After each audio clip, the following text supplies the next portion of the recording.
Also says there are no sentiments influencing the decision of the regional bloc, and it will continue to advocate the entrenchment of democratic governance across the region. We have details in this report. We have been, let me phrase it this way. His Excellency President Bola Tinubu, in his capacity as the chairman of ECOWAS, has been unequivocal in his position that diplomacy is the best way forward. In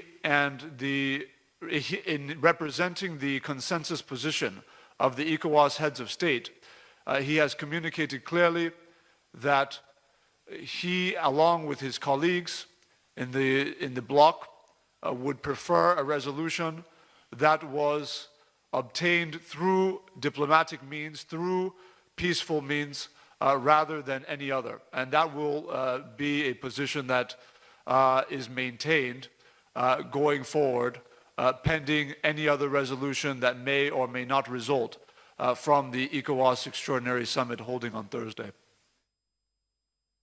From his family, and the only hope of reuniting with them is when the borders are opened.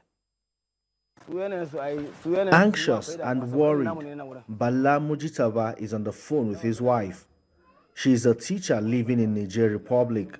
Bola works and lives here in Kongolam, a border town between Nigeria and Niger. The ecowas imposed sanctions of border closure has now forcefully separated him from the woman he married 5 years ago. Now it is very hard for me to go and see her because there's immigration officers, police officers, and soldiers here. They get directives from the president that the border is closed now, so we cannot cross the border. There are so many ways for us to enter, but now there's no way. When you go to them, they will not allow you to pass.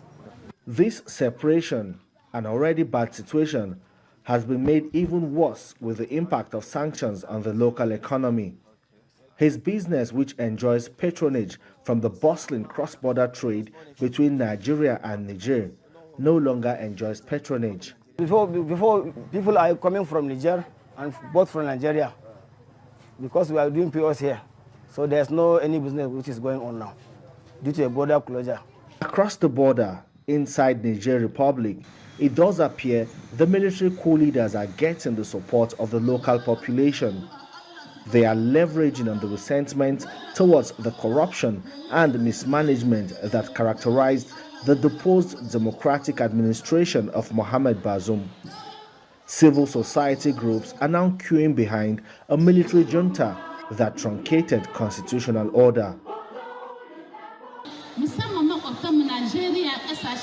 We call on ECOWAS to show restraint and also be more considerate. The consequence of war will be severe, not only in the population in Niger, but in the entire region. We demand that the country should be allowed to govern itself without interference from outside.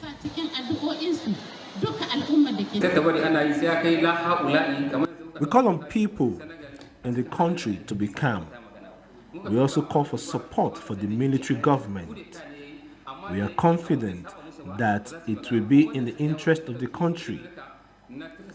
We demand ECOWAS and the international community to allow the military leaders govern in the interest of the citizens. This is a time of rebirth in our country.